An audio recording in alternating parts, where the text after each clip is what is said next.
Have you ever wondered what the very first car of these legendary hypercar brands actually was? What did they look like? Were they already insanely powerful, or did greatness come later? Today, we are diving deep into exclusive hypercar brands and their very first cars. Welcome, Carsio gang!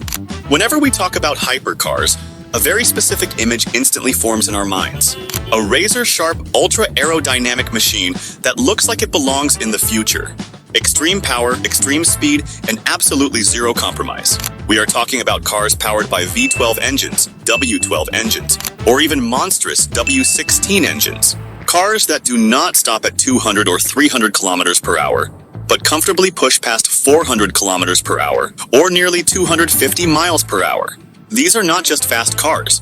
These are the ultimate performance machines, sitting one full level above sports cars and supercars. Now, yes, many brands build hypercars. Ferrari, Aston Martin, McLaren, Lotus, and several others. But here is the difference. All of those brands also make sports cars, sedans, or SUVs. They are not pure hypercar manufacturers. When we talk about true exclusivity, only a handful of brands in the world exist that build only hypercars and nothing else. Brands like Bugatti, Koenigsegg, Pagani, Rimac, Pininfarina, and a few more. Wait, who just whispered devil from the back?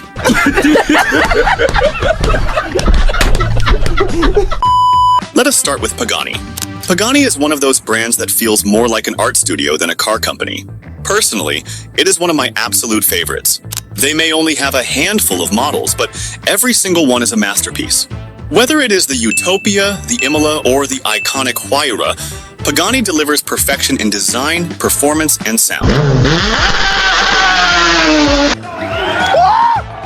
What? 10 out of 10 in every department. Pagani does not build cars to chase numbers. They build them to chase emotion. Pagani's first ever car was the Zonda C12. This mid-engine Italian hypercar made its debut at the 1999 Geneva Motor Show. Under the hood sat a Mercedes-Benz 6.0-liter V12 engine producing 444 horsepower and 640 newton-meters of torque. For its time, this was serious performance, allowing the car to sprint from 0 to 100 kilometers per hour in just 4.2 seconds.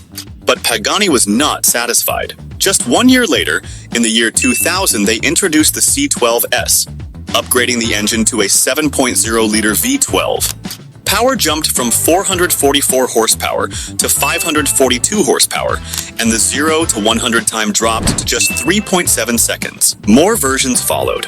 The Zonda S, the Zonda Roadster, the Zonda F, and many others. But in 2007, Pagani unleashed its ultimate weapon, the Zonda R. A track-only monster, producing 750 horsepower. Not street legal, built purely for racing. And here is the insane part. This car was banned from certain racetracks because it was simply too loud. From 1999 to today, only 140 Zondas have ever been built worldwide, including all variants. Next up, Koenigsegg. After Bugatti, Koenigsegg is arguably the most hyped hypercar brand on the planet. And right now, they are operating on a completely different level. Koenigsegg is not trying to beat the industry. They are trying to rewrite it. The Jesko alone goes head-to-head with Bugatti's W16 using just a V8 engine. Add the Regera, the Agera, and the Gemera, and you realize this brand does not follow rules. Koenigsegg's first car was the CC8S. This mid-engine Swedish hypercar debuted at the 2000 Paris Auto Show, with production starting in 2002. It was powered by a 4.7-liter V8 producing 655 horsepower and 750 newton-meters of torque. That allowed it to hit 0 to 100 kilometers per hour in just 3.5 seconds, with a top speed close to 390 kilometers per hour. The CC8S is a two-door, two-seat car with removable Targa roof, meaning you can literally drive a hypercar through the mountains with the roof off. The chassis is built from reinforced carbon fiber, connected to steel and aluminum subframes, while the body panels are made entirely from pure carbon fiber. Like most hypercars, the front wheels are smaller than the rear, 18-inch wheels at the front, and massive 20-inch wheels at the back wrapped in Michelin Pilot tires, the same tires used by Bugatti. Production of the CC8S lasted only 1 year. from 2002 to 2003. Just 6 units were ever built worldwide. Ultra rare does not even begin to describe it. But long before hypercars became digital monsters, one brand was already rewriting history. That brand is Bugatti. Today, Bugatti is synonymous with extreme luxury and mind-bending performance. Cars like the Chiron Supersport, Mistral, Bolide, and Devo are engineering masterpieces with no compromises on looks, power, performance, or price. But Bugatti's first car was nothing like what we see today. Bugatti is not a modern brand. It was founded in 1909, making it nearly 116 years old.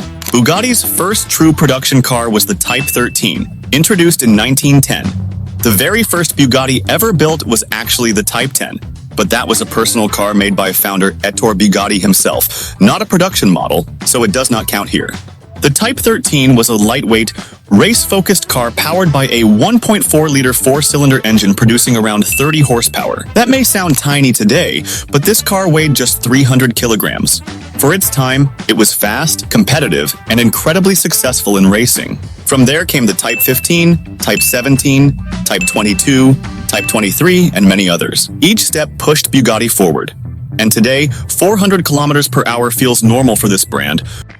Pininfarina, a name that true car enthusiasts deeply respect. Pininfarina is an Italian brand currently owned by the Mahindra Group. Right now, the brand has only a few cars, but its first one made history. The Pininfarina Battista is both the brand's first car and its statement piece. It was unveiled at the 2019 Geneva Motor Show, with production starting in 2022. The Battista is a fully electric hypercar. It uses 4 electric motors, one for each wheel, making it all-wheel drive. Combined with a massive 120 kilowatt-hour battery pack, the Battista produces 1,900 horsepower and 2,340 newton-meters of torque. To put that into perspective, you would need a Bugatti Chiron plus 2 Jeep Wrangler Rubicons combined to match that power.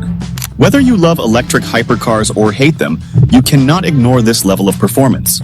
The Battista can accelerate from 0 to 100 kilometers per hour in just 1.86 seconds, with a top speed of 350 kilometers per hour. Production is limited to 150 units worldwide. Finally, we have Rimac, a Croatian manufacturer that focuses exclusively on electric hypercars. And interestingly, Rimac has only one car, which makes it both their first and current model. The Rimac Nevera was first revealed in 2018 and entered production in 2022. It uses 4 electric motors, one for each wheel, producing 1,914 horsepower and roughly 2,340 newton-meters of torque. That insane power allows the Nevera to accelerate from 0 to 100 kilometers per hour in just 1.81 seconds, with a top speed of 412 kilometers per hour, beating the Battista outright.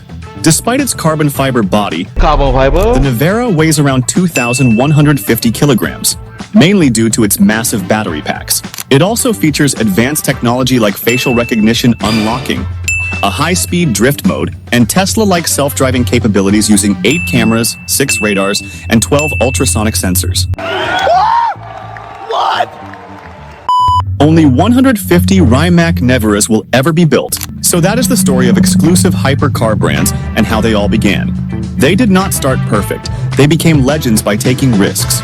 Now, tell me in the comments, if you could own just one of these hypercars, which one would it be? If you enjoyed the video, make sure to like, share, and subscribe. Drive safe, and I will see you in the next one.